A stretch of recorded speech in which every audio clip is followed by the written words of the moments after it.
আসসালামু আলাইকুম ওরহমতুল্লাহি ওবরাকাতুহ ইন্নাল হামদুলিল্লাহ ওয়াসসালাতু ওয়াসসালামু আলা মুহাম্মাদিনিল মুস্তাফা ওয়া আলা আলিহি ওয়া আসহাবিহিল মুজতাবা আম্মা বা'দ। প্রিয় দর্শক শ্রোতা, সবাইকে স্বাগত জানিয়ে শুরু করছি ডিবিসি নিউজের শুক্রবারের ইসলামিক বিষয়ভিত্তিক বিশেষ আয়োজন ইসলামিক জিজ্ঞাসা সোয়াল জব।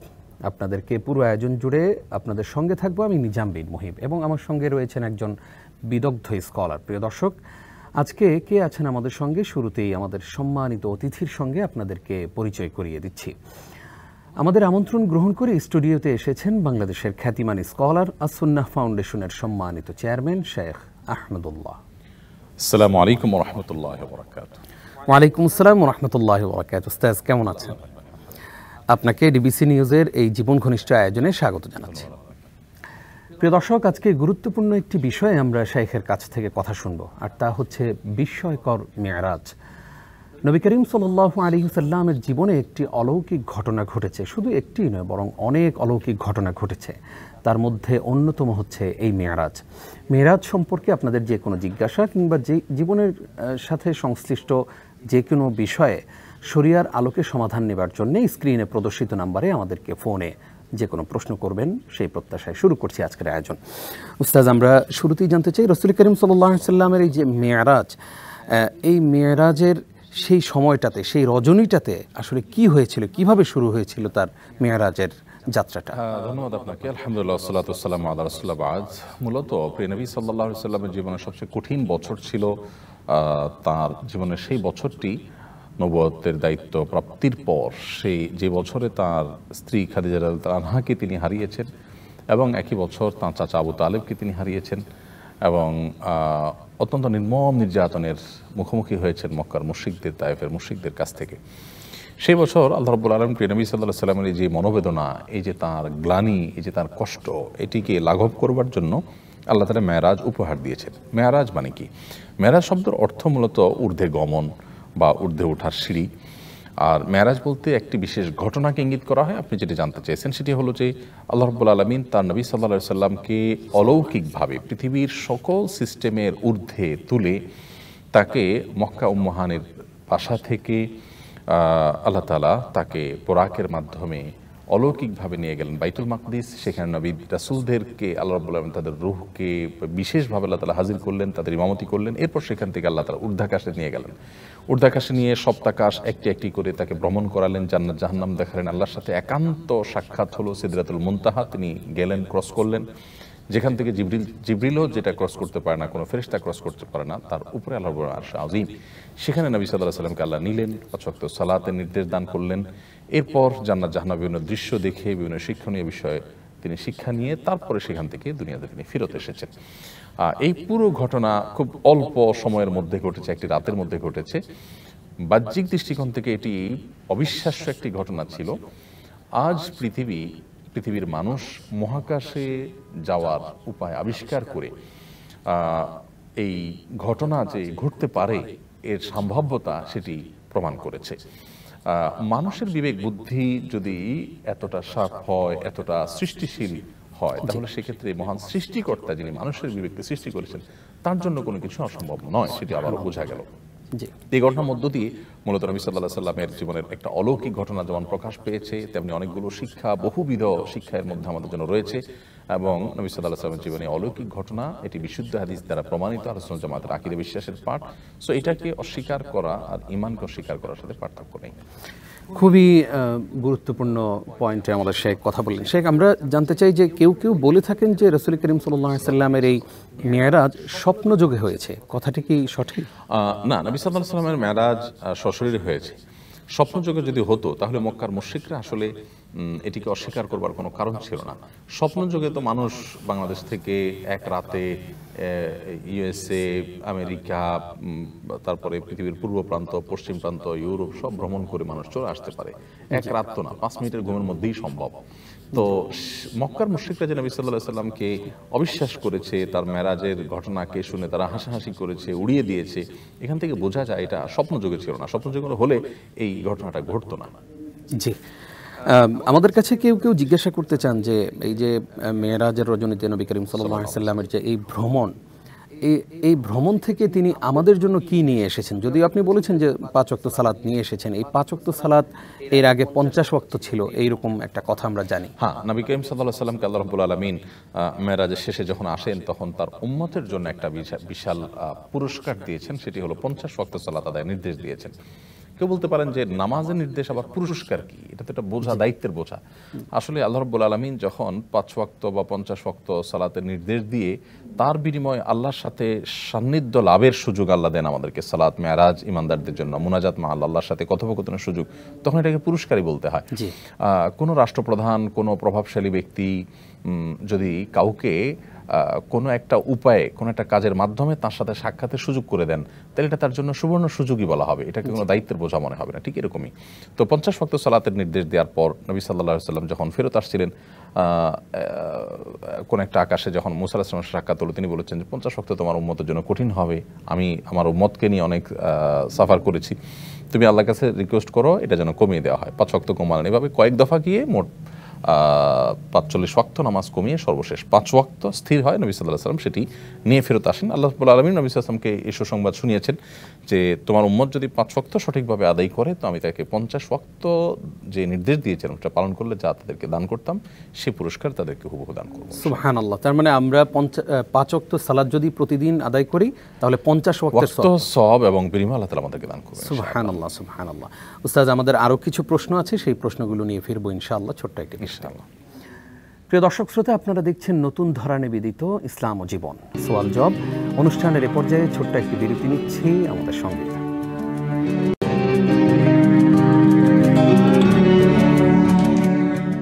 প্রিয় দর্শক শ্রোতা, নতুন ধারা নিবেদিত ইসলাম ও জীবন সওয়াল জবাব অনুষ্ঠানে আপনাদেরকে আবারও স্বাগত জানাচ্ছি। আমি নিজাম বিন মুহিব। আজকে আমরা গুরুত্বপূর্ণ একটি বিষয় আলোচনা শুরুতেই শুনেছি যে বিস্ময়কর মেরাজ কিভাবে ঘটেছিল, নবী সাল্লাল্লাহু আলাইহি সাল্লাম সেখানে গিয়ে কী দেখেছেন, আমাদের জন্য কী নিয়ে এসেছিলেন উপহার হিসাবে, সবগুলো বিষয় নিয়ে আলোচনা করেছেন শেখ আহমদুল্লাহ। আমরা ওস্তাদের কাছে আবারও যাচ্ছি, আমাদের আরও কিছু প্রশ্ন আছে, সেগুলো নিয়ে স্ক্রিনে প্রদর্শিত নাম্বারে আপনারা আমাদেরকে ফোনে যে কোনো প্রশ্ন করতে পারবেন ইনশাআল্লাহ। শেখ, আপনাকে আরও একবার স্বাগত।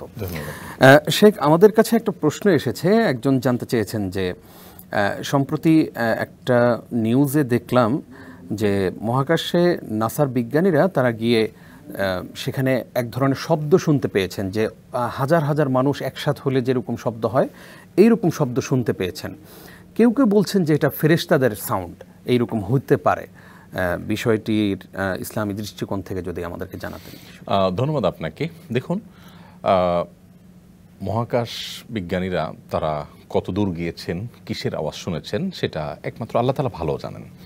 তবে এটি তো কোরআন কারীমের আলোকে, বিভিন্ন হাদিসের আলোকে সুসাব্যস্ত এবং সুপ্রমাণিত যে আল্লাহ রাব্বুল আলামিনের সৃষ্টি, বহু সৃষ্টি আল্লাহ তাআলা ঊর্ধ্বাকাশে রেখেছেন এবং নবী সাল্লাল্লাহু আলাইহি সাল্লামের মেরাজের সাথে বিশেষ করে ঊর্ধ্বাকাশে প্রাণের উপস্থিতি, ফেরেশতাদের উপস্থিতি, এমনকি বিভিন্ন নবী রাসূলদেরকে আল্লাহ রাব্বুল আলামিন অলৌকিকভাবে বিভিন্ন আকাশে তাদেরকে তুলে রেখেছেন, তাদের সাথে নবী সাল্লাল্লাহু আলাইহি ওয়াসাল্লামের সাথে মেরাজের সাক্ষাৎ হয়েছে, কথোপকথন হয়েছে। অতএব ঊর্ধ্বাকাশে, বিভিন্ন আকাশে, বিভিন্ন স্তরে এই যে মানুষের উপস্থিতি, ফেরেশতাদের উপস্থিতি এবং তাদের আলাপচারিতা এবং কথোপকথন, এই বিষয়গুলো বিভিন্ন বিশুদ্ধ হাদিস দ্বারা প্রমাণিত। নাসার বিজ্ঞানীরা যে আওয়াজ শুনতে পেয়েছেন বলেছেন সেটি ফেরেশতাদের কোলাহল, ফেরেশতাদের আলাপচারিতা হওয়াটা অস্বাভাবিক নয় এবং সেই সাথে ঊর্ধ্বাকাশে আল্লাহ রাব্বুল আলামিন এর অদৃশ্যের জগতে বহু সৃষ্টি আল্লাহ তাআলা রেখেছেন, সেখানে আরও নানাবিধ বিষয় এখানে থাকতে পারে। তারা ঠিক কোনটা শুনেছেন, এটা আসলে কোনটা ঠিক সেটা আসলে নির্দিষ্ট করে বলা কঠিন। তবে এটুকু নিশ্চিত যে আল্লাহ রাব্বুল আলামিনের যে সমস্ত অলৌকিকতা তার নবীকে আল্লাহ তাআলা দিয়েছেন এবং অদৃশ্যের জগতে যে বিভিন্ন সৃষ্টি রয়েছে সেগুলোর আলোকপাত আল্লাহ কোরআনে করেছেন, নবী সাল্লাল্লাহু আলাইহি ওয়াসাল্লাম হাদিসে করেছেন। মানুষ 1000 বছর পরে হোক আর 2000 বছর পরে হোক, একটা সময় হয়তো সেটার বাস্তবতা উপলব্ধি করতে পারবে। এমন হতে পারে যে মহাপ্রলয় হয়ে পৃথিবী শেষ হয়ে যাবে, তখনও আল্লাহর অনেক অদৃশ্যের জগতের সন্ধান মানুষ বের করতে পারবে না।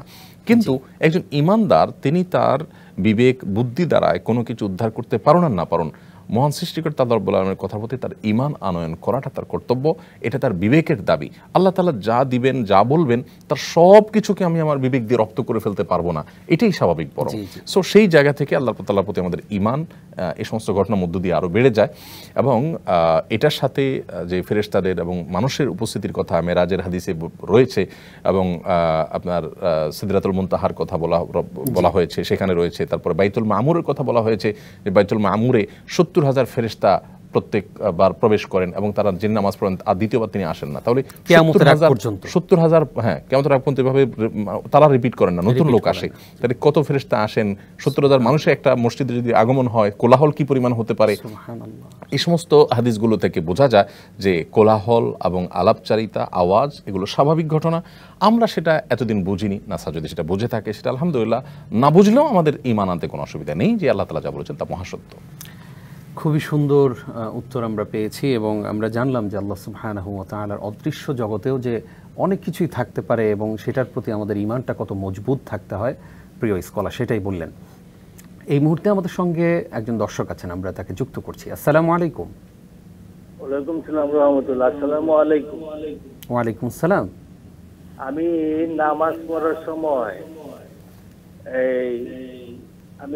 পড়ার সময় মনে হয় যে আমার সূরা পড়ি নাই বা সেজদা দেই নাই, এরকম মনে হয়, কিন্তু আমি সেজদা দেই, যে এইটাতে কি আমার নামাজের কোনো ক্ষতি হবে কিনা? জি, অসংখ্য ধন্যবাদ আপনাকে। আমাদের সঙ্গেই থাকুন।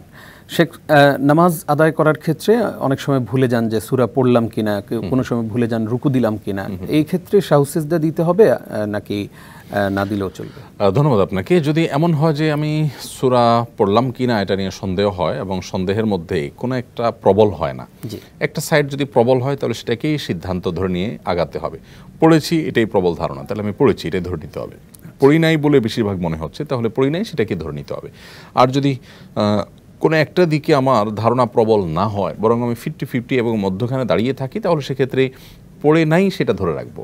2 এবং 3-এর মধ্যে সন্দেহ তৈরি হলে 2 ধরে রাখবো, অর্থাৎ আমি সেফ সাইডে থাকবো, এবং সেভাবে সালাত আদায় করে শেষে সিজদায়ে সাহু আমি দেবো। এটি হলো সালাত। এর মধ্যে যদি কোনো কিছু পড়েছি কি পড়িনি, করেছি কি করিনি, এটি যদি সন্দেহ হয়, তাহলে সেক্ষেত্রে করণীয় সিজদায়ে সাহু দিয়ে আমরা শেষ করব। অনেক সময় অহেতুক ওয়াসওয়াসা আসে, কোনো কারণ ছাড়া, কোনো আপনার গ্রাউন্ড ছাড়া, এবং কোনো একটা সাইড ধারণা প্রবল হওয়া ছাড়া অহেতুকই অনবরত আসতে থাকে। যদি মনে হয় যে এটা অহেতুক ওয়াসওয়াসা, পড়েছি এটা আমি অনেকটা নিশ্চিত, তাহলে এটাকে আমল নেওয়ার দরকার নেই, এটার জন্য কিছু করতে হবে না। বাট যদি মনে হয় যে না, সন্দেহটা বেশ জোরালো এবং আমি নিজে সত্যিই সন্দিহান হয়ে পড়েছি, তাহলে সেক্ষেত্রে সিজদা সাহু দিয়ে নামাজ শেষ করতে হবে। উস্তাদ, আমরা জবাব পেয়ে গেছি, কিন্তু প্রসঙ্গত একটু জানতে চাই যে এই যে নামাজের মধ্যে ওয়াসওয়াসা তৈরি হয়, সন্দেহ তৈরি হয়, এই সন্দেহ দূর করার কি কোনো আমল আছে? দূর করার সবচেয়ে বড় আমল হলো নামাজে মনোযোগিতা সৃষ্টির জন্য চেষ্টা করা।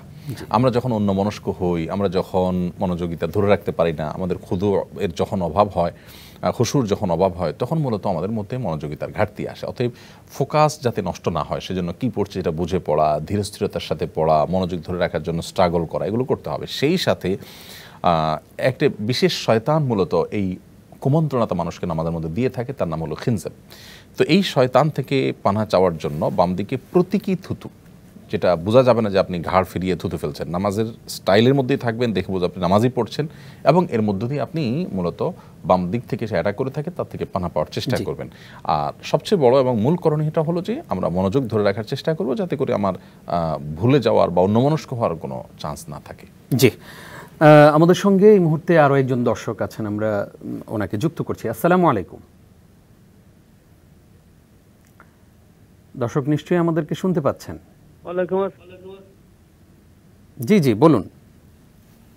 জি জি, আমি মোহাম্মদ শাহজাহান উত্তরা থেকে বলছি। জি জি, আমার একটা প্রশ্ন হলো যে নামাজে যখন আমরা নামাজ পড়ি, নামাজ 2 সিজদার মাঝখানে ওই তাসবিহ ছাড়া আরো কি কোনো দোয়া পড়া যাবে? নির্দিষ্ট তাসবিহ যেটা আছে ওটা ছাড়া কি আরো কোনো দোয়া পড়া যাবে? জি জি, আমরা প্রশ্নটি পেয়েছি, আপনি থাকুন আমাদের সঙ্গে। শেখ, আপনিও নিশ্চয়ই প্রশ্নটি শুনেছেন। 2 সিজদার মাঝখানে এই যে আমরা আল্লাহুম্মা গফিরলি ওয়ারহামনি, এইটা ছাড়া অন্য কোনো দোয়া বা তাসবিহ না, আমরা 2 সিজদার মধ্যবর্তী জায়গাটাতে নবী সাল্লাল্লাহু আলাইহি ওয়াসাল্লাম সেখানে দোয়াটাই পাঠ করব। দর্শক, অন্য কোনো দোয়া আমরা যদি সেখানে পাঠ করি তাহলে সেক্ষেত্রে সেটি হবে সুন্নার খেলাফ। নবী সাল্লাল্লাহু আলাইহি সাল্লামের থেকে শেখানো কোনো দোয়া থাকলে সেটা আমাদেরকে পড়তে হবে, কারণ এটা হলো ওই যে অনেকটা ব্র্যান্ডের জিনিসের মতো। নবী সাল্লাল্লাহু আলাইহি সাল্লাম থেকে শেখানো দোয়া মানে হলো এটাই আমার জন্য অফিসিয়াল, অতএব এটা আমরা পড়বো। মন গড়া এখানে অন্য কোনো দোয়া পড়বো না, কারণ এরকম কোনো কথা বলা নেই যে এখানে তোমরা যে কোনো দোয়া পড়তে পারো। নবী সাল্লাল্লাহু আলাইহি সাল্লামের শেখানোটার দোয়া আছে, ওই ফরম্যাটটাই করতে হবে, কারণ নবী সাল্লাল্লাহু আলাইহি সাল্লাম বলেছেন সল্লু কামা রাআইতুমুনি উসাল্লি, তোমরা আমাকে যেভাবে সালাত আদায় করতে দেখেছো তোমরা ঠিক সেভাবে সালাত আদায় করো। অতএব তিনি যা পড়েছেন ঠিক তাই আমাদেরকে পড়ার চেষ্টা করতে হবে। জি শেখ, আরও একটি প্রশ্ন আমাদের কাছে এসেছে। একজন জানতে চেয়েছেন যে এই যে আমরা মেরাজের রজনী পালন করি অনেকে, মেরাজের রজনী এটা কি 27শে রজব এটাই ঠিক আছে কিনা, যেহেতু এটা বহুল প্রচলিত? আর প্রসঙ্গত এই মেরাজের রজনীকে কেন্দ্র করে আমরা কোনো ইবাদত করব কিনা, সারা রাত জাগা বা সিয়াম পালন করা এরকম কোনো ইবাদত আছে? ধন্যবাদ আপনাকে। মূলত মেরাজ নবী সাল্লাল্লাহু আলাইহি ওয়াসাল্লামের জীবনে ঘটেছে, এটি সত্য নয় শুধু মহাসত্য, সেটি বিভিন্ন হাদিসের আলোকে আমরা জানতে পারি। সেই সাথে আমরা এও জানি যে নবী সাল্লাল্লাহু আলাইহি ওয়াসাল্লামের মেরাজ ঠিক কবে হয়েছে এটা নিয়ে 16টির উপর মতামত রয়েছে ইতিহাসবিদদের। এর মধ্যে সবচেয়ে জোরালো মত হলো যে রজবে হয়েছে, এই মাসেই। কিন্তু এই মাসে ঠিক কোন তারিখে হয়েছে সে বিষয়ে আসলে কোনো একটি বিশুদ্ধ হাদিসও পাওয়া যায় না, বিভিন্ন মত পাওয়া যায়। তো এই জন্য 27শে রজবই মেরাজ হয়েছে, এটাই মেরাজের রজনী, এভাবে আসলে নিশ্চিত করে বলা কঠিন। যদি অফিসিয়ালি আমাদের দেশে এটাকে মানুষ মেরাজের রাত হিসাবে জানে, এটা একটা মত আছে, এটাও একটা মত আছে, অনেক মতের মধ্যে এটা একটা মত, কিন্তু এটাকে চূড়ান্ত যেভাবে আমরা ধরে ফেলেছি ওইরকম অকাট্যভাবে এটি প্রমাণিত আসলে বিষয় নয়। এটা হলো প্রথম কথা। দ্বিতীয়ত কথা হলো যে মেরাজের এই রাতকে ঘিরে রাসূল সাল্লাল্লাহু আলাইহি ওয়াসাল্লামের যে রাতে মেরাজ হয়েছে, আসলে এটাকে মেরাজের রাত বলাটা ভুল। মেরাজটা একবার হয়েছে, যেমন লাইলাতুল কদর প্রতি বছর আসে, এটাকে প্রতি বছরের এই রাতটাকে শবে কদর এটা বলা যায়, কিন্তু মেরাজের রাত অমুক তারিখ এটা বলা কঠিন যে এবছর মেরাজের রাত এটা। কার মেরাজ হচ্ছে এবছর? মেরাজ রাসূল সাল্লাল্লাহু আলাইহি ওয়াসাল্লাম একবার হয়েছে, এটাকে মেরাজের রজনী বলা যেতে পারে যদি তারিখ ফিক্স জানা থাকে, সেটাও তো ফিক্স না। তো যাই হোক, এই রাতকে কেন্দ্র করে ইবাদত বন্দেগী, দিনে রোজা রাখার আলাদা কোনো নির্দেশনা নাই ইসলামে। কোরআন হাদিসের নির্দেশের বাইরে কোনো কিছুকে যদি আমরা নিজেদের পালনযোগ্য বানিয়ে নিই সেটা বেদাত হবে, সেটা পরিত্যাজ্য হবে। টাকার মধ্যে যেরকম আসল নকল থাকে, কোনো আমল কোরআন হাদিসে নির্দেশিত নয় কিন্তু মানুষটাকে কোরআন হাদিসে নির্দেশিত আমল মনে করে, সেটা হলো নকল টাকার মতো। কারোর কাছে টাকা নেই, তিনি কোনো জিনিস পেতেও পারেন, নাও পেতে পারেন দোকানদারের কাছ থেকে, কিন্তু নকল টাকা দিলে কিন্তু রক্ষা নেই তার। ঠিক একইভাবে আপনি আমল কম করতে পেরেছেন, বেশি করতে পেরেছেন, সেটা এক বিষয়, কিন্তু আপনি নকল আমল করেছেন, নবী সাল্লাল্লাহু আলাইহি ওয়াসাল্লাম বলেছেন যে ওয়াকুল্লু দালালাতিন ফিন্নার, সেটা গুমরাহি, আর গুমরাহির ঠিকানা কিন্তু জাহান্নাম। প্রিয় দর্শক শ্রোতা, আমরা কিন্তু উত্তর পেয়ে গেছি। আমরা এই যে মেরাজকে কেন্দ্র করে যাই করি না কেন সেটা কিন্তু আমাদের জন্য বিদআত হবে, এবং এই বিদআত থেকে আমরা নিজেদেরকে মুক্ত রাখবো। আল্লাহ তাআলা আমাদেরকে সে তৌফিক দান করুক, আমিন। শেখ, আমরা একটা ভিন্ন প্রসঙ্গে আসতে চাই। যেহেতু নবী করিম সাল্লাল্লাহু আলাইহি ওয়াসাল্লামের মেরাজ কেন্দ্রিক আমাদের আজকের আলোচনা, সেখানের একটি গুরুত্বপূর্ণ পাঠ হচ্ছে বাইতুল মুকাদ্দাস বা বাইতুল মাকদিস, মসজিদে আকসা। সম্প্রতি এই যে ফিলিস্তিন এবং ইসরায়েলের মধ্যে যে যুদ্ধবিরতি হয়েছে, সেই যুদ্ধবিরতির পরে যখন হামাস তাদের ইসরায়েলি বন্দীদেরকে যখন ছেড়ে দিচ্ছিলেন, তখন ইসরায়েলি নারীরা অনেকেই বলছিল যে হামাসের কাছে বন্দী থাকাও এটা আমাদের জন্য অনেক গর্বের, সৌভাগ্যের। আপনার কাছে জানতে চাই, এই যে তাদের অনুভূতি আর ইসলামের যে সৌন্দর্য তারা পৌঁছে দিয়েছে ইসরায়েলিদের কাছে, এই ব্যাপারে কি বলবেন? ধন্যবাদ আপনাকে। এটা আসলে অভিনব বা ভিন্ন কিছু না, কোরআন সুন্নাহ যা বলা হয়েছে সেটারই একটি বাস্তব উদাহরণ সৃষ্টি করেছে হামাস। ধন্যবাদ তারা পেতেই পারে এই জায়গা থেকে যে তারা ইসলামের সৌন্দর্যকে আবারও বিশ্ববাসীর কাছে চমৎকারভাবে তুলে ধরেছে। আপনি নিশ্চয়ই দেখেছেন, আমারও দেখার সুযোগ হয়েছে যে যুদ্ধ বিরতির যে সংবাদে গোটা বিশ্ব আনন্দিত হয়েছে, কারণ অন্তত কিছু সময়ের জন্য হলো ধ্বংসযজ্ঞ বন্ধ হয়েছে, খুন হত্যা বন্ধ হয়েছে। এরপর যে উভয় পক্ষের শর্ত অনুযায়ী, চুক্তি অনুযায়ী যে বন্দী মুক্ত করা হলো, সেখানে আমরা দেখেছি যে ফিলিস্তিনিরা যারা বন্দী ছিলেন ইসরায়েলিদের কাছে, তাদের যে চেহারা, সে চেহারা দেখে কারোর কষ্ট হচ্ছিল না বুঝতে যে তাদের উপরে নির্যাতনের স্টিম রোলার চলেছে। আর পক্ষান্তরে হামাসের হাত থেকে মুক্ত হওয়া যে নারীরা, বন্দীরা সম্ভবত 3 জন,